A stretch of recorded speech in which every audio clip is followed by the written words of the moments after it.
Hello guys, blue box season 2 के एक और पार्ट में आपका स्वागत है। लास्ट पार्ट में ताइकी का बर्थडे अच्छे से खत्म हो गया था। उसके बाद उसने हिना को चिनात्सु को डेट करने वाली बात भी बता दी थी। उसके बाद हिना ने मूव ऑन करने का डिसाइड किया, जिसमें क्यो ने उसकी बहुत हेल्प की और अब वो ताइकी की फ्रेंड बनकर रहेगी। और अब आते हैं आगे की स्टोरी पे। अब अगले दिन स्कूल में खबर फैल चुकी थी कि सेइशो और थर्ड हाई के प्रैक्टिस मैच में सेइशो जीता है और ये वही स्कूल है जिसमें यूमेका है और माना जा रहा है कि यूमेका ही उनकी टीम को कैरी कर रही है। और नेशनल क्वालिफायर्स में चिनात्सु की टीम के लिए उनका सबसे बड़ा कंपटीशन यूमेका की ही टीम होगी। दूसरी तरफ अयामे ने एक्सरसाइज करना स्टार्ट कर दिया था क्योंकि फर्स्ट ईयर वालों का बैडमिंटन टूर्नामेंट आ रहा था, तो वो वहाँ यूशा से मिल पाएगी। इसके लिए उसे अच्छा भी तो दिखना होगा। लड़के अयामे से पूछते हैं अगर हमारी टीम का कोई लड़का यूशा से कॉम्पीट करेगा तो वो किसे चेयर करेगी। अयामे यूशा को चुनती है, इसीलिए लड़के उसे गद्दार कहते हैं। और लड़कों की माने तो टूर्नामेंट जीतने के सबसे ज्यादा चांसेस यूशा के ही थे। लास्ट प्रैक्टिस में ताइकी ने उसे हराया जरूर था, पर वो सिर्फ इसीलिए हो पाया था क्योंकि यूशा को बहुत सारे मैचेस खेलने पड़े थे। पर फिर ताइकी ने हारियो को भी हराया, जो आज से पहले कभी नहीं हुआ था। तो नेशनल में जाने की सीधी जंग उन दोनों के ही बीच होगी। इस बीच हारियो और ताइकी प्रैक्टिस मैच खेल रहे थे और हारियो सेट को जीत जाता है। ताइकी एक और मैच के लिए कहता है। हारियो कहता है तुम्हें नेशनल में जाने के लिए मुझे और यूशा दोनों को हराना पड़ेगा, और अगर तुम ये फर्स्ट ईयर वाला टूर्नामेंट नहीं जीत पाए तो नेशनल जाने के लिए कॉम्पीट करने की सोचना भी मत। और वो क्यों को ताइकी के साथ प्रैक्टिस करने को कहता है। ताइकी कहता है पर एक और मैच बचा हुआ है। हारियो कहता है एक फर्स्ट ईयर के साथ प्रैक्टिस करना तुम्हारे लिए ज्यादा अच्छा होगा।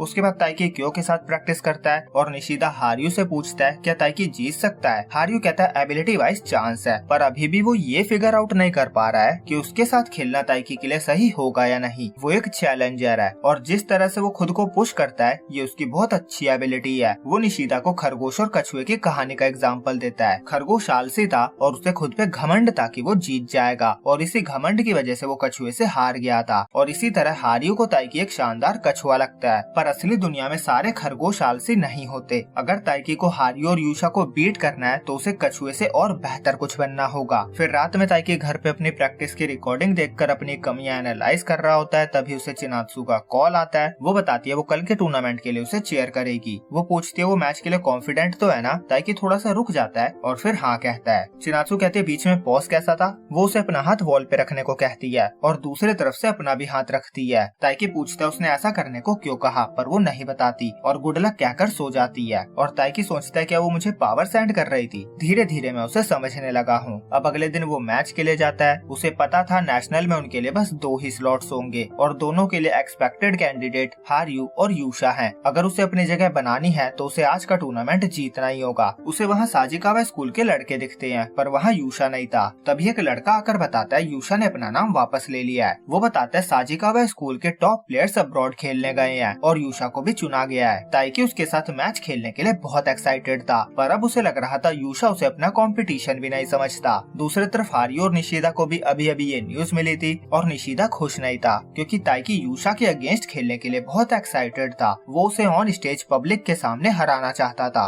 पर हारियो कहता है ये उसके लिए परफेक्ट चांस होगा, अब उसे जीतना ही होगा। वो कोई बहाना नहीं बना सकता। निशिदा कहता है अपने जूनियर पे इतना प्रेशर डालना बंद करो। फिर चिनात्सु और नागिशा वहाँ आती है। वो पूछते हैं वो सब किस बारे में बातें कर रहे हैं। हारियो बताता है यूशा जा चुका है और हम सोच रहे हैं हमारा कछुआ क्या करेगा। हारियो के अकॉर्डिंग ताइकी को कॉन्फिडेंस की जरूरत है। उसे खुद को चैलेंजर समझना बंद करना होगा। वो स्ट्रॉन्ग है और उसे ये समझना होगा। और जिन लड़कों को लग रहा था कि यूशा टूर्नामेंट जीतेगा, उसके जाने के बाद अब वो सोच रहे थे उन्हीं के स्कूल का दूसरा बंदा मोचिजुकी जीतेगा। और इधर अयामे भी उदास हो चुकी थी क्योंकि उसकी सारी मेहनत बर्बाद हो गई थी। उसका यूशा से मिलने का सपना चूर चूर हो गया था। क्यों कहता है पर अब तुम्हें सोचना नहीं पड़ेगा, अब तुम आराम से अपनी होम टीम को चीयर कर सकती हो। हालांकि अयामे यही करने वाली थी। वो पूछती है उसे क्या लगता है कि कौन जीतेगा। क्यों कहता है भूलो मत मैं भी खेल रहा हूँ। उसके बाद मैचेस स्टार्ट होते हैं। ताइकी पहला मैच जीतता है, फिर दूसरा भी जीत जाता है और सोचता है उसे स्ट्रेट शॉट्स पे ध्यान देना होगा। फिर वो यूशा को हराने के बारे में सोचने लगता है। तभी किशी उससे कहता है तुम्हारा ऑरा बहुत बदल गया है। उसने उसका मैच देखा था, वो पहले से बहुत स्ट्रॉन्ग हो चुका था। ताइकी कहता है अभी तो मैं और स्ट्रॉन्ग बनूंगा क्योंकि उसे चिनात्सु के साथ नेशनल जाना है और यही नेशनल जाने वाली बात वो उसके सामने भी रखता है। तभी कोई हंसता है और वो और कोई नहीं मोचिजुकी था। वो कहता है आजकल खुलेआम अपने गोल के बारे में बातें करते हुए लोग बहुत कम ही देखने को मिलते हैं। उसे पता था ताइकी ने यूशा को हराया था, पर वो इसका रीजन यूशा के लगातार मैचेस को मानता है क्योंकि उसने बैक टू बैक कई मैचेस खेले थे। ताइकी पूछता है क्या वो नेशनल नहीं जाना चाहता। मोचिजुकी कहता है उसका ऐसा कोई गोल नहीं है, वो बस मजे के लिए खेलता है। और यूशा आज यहाँ नहीं है, इसीलिए वो खुद को लकी समझता है, क्योंकि अगर आज वो यहाँ होता तो उसके जीतने का कोई चांस नहीं होता। और फिर वो अपने मैच के लिए चला जाता है। और ताइकी को ये बहुत रूड लगता है। उसे समझ नहीं आता कि लकी होने से उसका क्या मतलब था। उसे तो खुद को प्रूव करना था कि वो स्ट्रॉन्ग है, इसीलिए वो यूशा को बीट करके ये टूर्नामेंट जीतना चाहता था।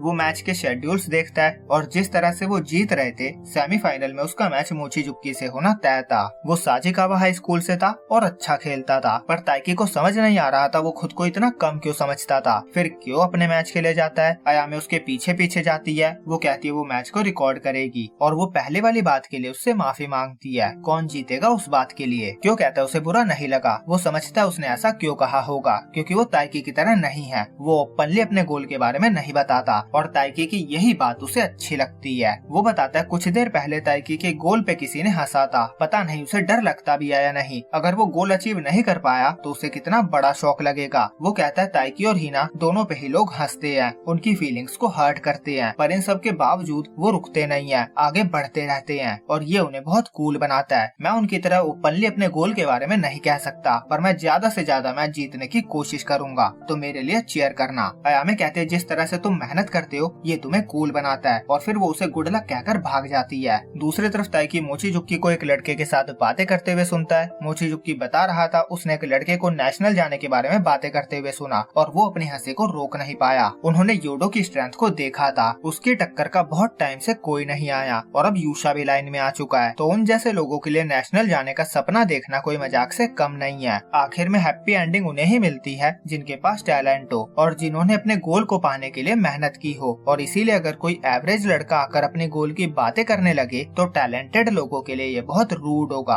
एवरेज लोगों को अपनी औकात पता होनी चाहिए। और फिर वो देखता है ताइकी पीछे था, उसने उनकी बातें सुन ली थी। फिर सेमीफाइनल मैच स्टार्ट होता है, मोचिजुकी वर्सेस ताइकी। ताइकी को कुछ लोग हारियू के पार्टनर के नाम से जानते थे, उन्हें तो याद भी नहीं था कि ताइकी भी मैच में था। मोचिजुकी ताइकी से कहता है उनकी पहले की बात पे उसे गुस्सा नहीं होना चाहिए, वो उनकी सोच है। वो ताइकी को बताने वाला कोई नहीं है कि उसे क्या करना चाहिए। ताइकी कहता है मैं समझता हूँ तुम्हें कैसा फील होता है। फिर मैच स्टार्ट होता है। ताइकी स्टार्टिंग से ही ऑफेंसिव खेल रहा था, पर टाइम के साथ लोगों को समझ आता है कि वो बहुत बैलेंसिंग तरीके से खेल रहा था। वो जरूरत के हिसाब से फास्ट और स्लो शॉट्स खेल रहा था। वो अच्छा प्लेयर था। और ताइकी सोच रहा था वो भी कभी मोचिजुकी जैसा ही सोचता था। उसे अपनी लिमिट नहीं पता, उसका गोल बहुत दूर है, पर सिर्फ इसीलिए वो हार नहीं मान सकता और वो कभी उस सोच को खुद पे हावी नहीं होने देगा। दूसरी तरफ निशिदा और हारियो जिम में प्रैक्टिस कर रहे थे। निशिदा कहता है ताइकी उसे कछुआ नहीं लगता, वो उसे जंगली सुअर लगता है और कछुआ तो वो खुद है। और जहाँ तक खरगोश को हराने का सवाल है, ये काम इतना भी मुश्किल नहीं है। सीन वापस मैच पे आता है। ताइकी मैच में डोमिनेट कर रहा था। मोचिजुकी को समझ नहीं आ रहा था वो हार कैसे रहा था। वो बस यूशा से हार सकता था। ताइकी का कोई अच्छा रिकॉर्ड भी नहीं था, कोई उसका नाम भी नहीं जानता था। उसे यूशा और कोच की कन्वर्सेशन याद आती है। यूशा कह रहा था कि वो साजिकावा हाई स्कूल को अपने शोल्डर पे कैरी कर रहा है और इस वीक फर्स्ट ईयर वालों का टूर्नामेंट भी है, वो अब्रॉड नहीं जा सकता।